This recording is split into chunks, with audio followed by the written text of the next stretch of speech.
Assalamualaikum warahmatullahi wabarakatuh. Pada hari ini, saya akan membentangkan berkenaan dengan tajuk Kajian Lapangan Isu Pengabaian Ibu Bapa. Saya Nuraina Marina binti Muhammad Nublan dan diselitkan oleh Puan Nur Aslinda binti Jalil. Ini ahli kumpulan kami, iaitu Rosyahida Irdina F1089, Alia Nurliana F1020, Alia Amira F1076, Nuraina Marlina F1033 dan Raja Nurlina Naswa F1030. Abstrak Permasalahan Penyelidikan.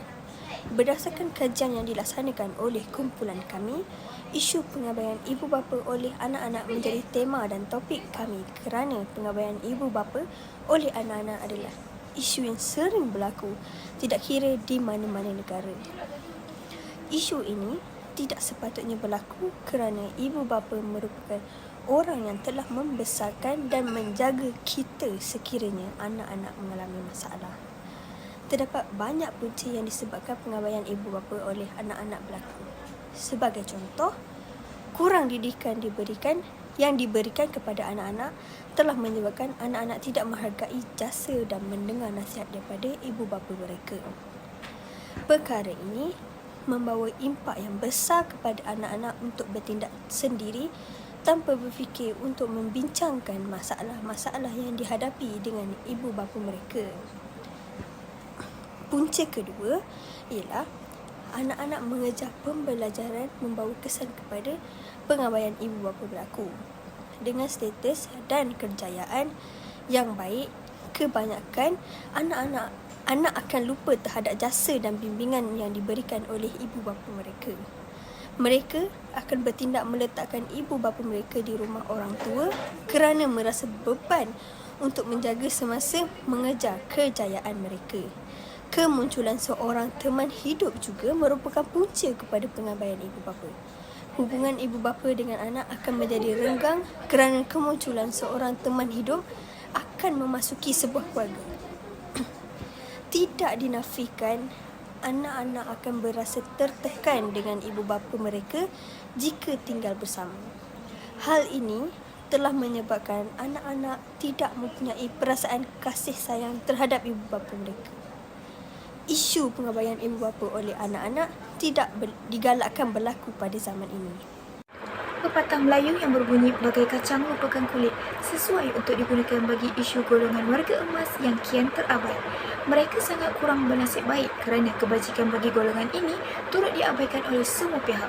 Dalam hal ini, kita sering tertanya-tanya tentang punca-punca golongan warga emas kini diabaikan dan sentiasa dilupakan oleh segenap lapisan masyarakat. Menjaga warga tua atau ibu bapa yang sudah lanjut usia bukanlah masalah bagi individu sahaja, bahkan ia melibatkan semua pihak terutamanya institusi keluarga, masyarakat dan juga kerajaan. Pengorbanan ibu bapa tidak ternilai harganya, jadi sebagai seorang anak, mereka seharusnya menjaga dan menatang mereka bagai minyak yang penuh seperti mana mereka pernah lakukan. Dalam tuntutan agama juga sudah cukup jelas menuntut kita sebagai anak seharusnya menjaga ibu bapa, lebih-lebih lagi yang sudah berumur. Menjaga ibu bapa yang sakit ketika di ambang maut dan menguruskan jenazah mereka merupakan tanggungjawab yang sangat dituntut oleh agama. Namun, hari ini masih ramai lagi anak-anak yang menghantar ibu bapa mereka ke rumah kebajikan dan membiarkan sahaja mereka sendirian. Hal ini disebabkan oleh banyak faktor yang mempengaruhinya. Justru itu, masalah ini perlulah dibendung dengan cepat agar tidak menjadi lebih teruk lagi di masa yang akan datang. Isu pengabaian ibu bapa oleh anak-anak telah menjadi buah mulut masyarakat Malaysia pada zaman kini. Oleh itu, kami mempunyai objektif tersendiri dalam kajian yang kami telah laksanakan. Objektif yang pertama adalah untuk mengenal pasti punca pengabaian ibu bapa oleh anak-anak. Sebagaimana yang kita boleh lihat di media massa seperti surat khabar, media sosial dan persekitaran masyarakat. Sebagai contoh, kita boleh lihat di surat khabar tentang tinggal ibu lumpuh di hotel. Anak muda meninggalkan ibu bapanya di rumah orang tua. Mengapa perkara ini boleh terjadi kepada individu yang bergelar ibu bapa? Objektif kedua adalah untuk meningkatkan kesedaran masyarakat tentang isu pengabaian ibu bapa oleh anak-anak. Terdapat banyak alternatif tentang keberadaan ibu bapa di rumah orang tua-tua. Soal selidik ini mampu membantu dalam meluaskan lagi tahap kesedaran masyarakat umum dan masyarakat yang tiada kesedaran langsung tentang keberadaan masalah ini. Objektif yang ketiga adalah untuk mengkaji impak positif daripada pandangan masyarakat terhadap isu pengabaian ibu bapa oleh anak-anak. Hal ini juga telah menjadi peringatan kepada anak muda agar lebih menyayangi ibu bapa dan bertanggungjawab terhadap ibu bapa mereka. Assalamualaikum, saya Rashidah Dina. Saya ingin membentangkan tentang kaedah kajian. Kami telah menggunakan 2 kaedah kajian, iaitu soal selidik dan internet.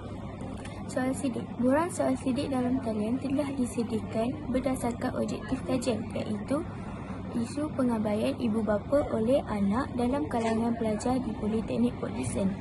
Borang soal selidik ini terdiri daripada 5 soalan berkenaan tekanan pelajar, sikap ibu bapa, pengaruh luar, jurang komunikasi dan keluarga baharu. Kajian ini menggunakan skala Likert 4 aras yang mengandungi 4 aras seperti dalam jadual berikut. Yang pertama, sangat tidak setuju, tidak setuju, setuju dan sangat setuju. Kedua, kaedah internet. Internet merupakan cara kedua kami mendapatkan kajian kerana internet mempunyai pelbagai sumber untuk mendapatkan maklumat. Melalui laman sesawang yang telah kami layari, kami dapat memuat naik bahan berkaitan untuk dijadikan bahan rujukan tambahan seperti borang soal selidik.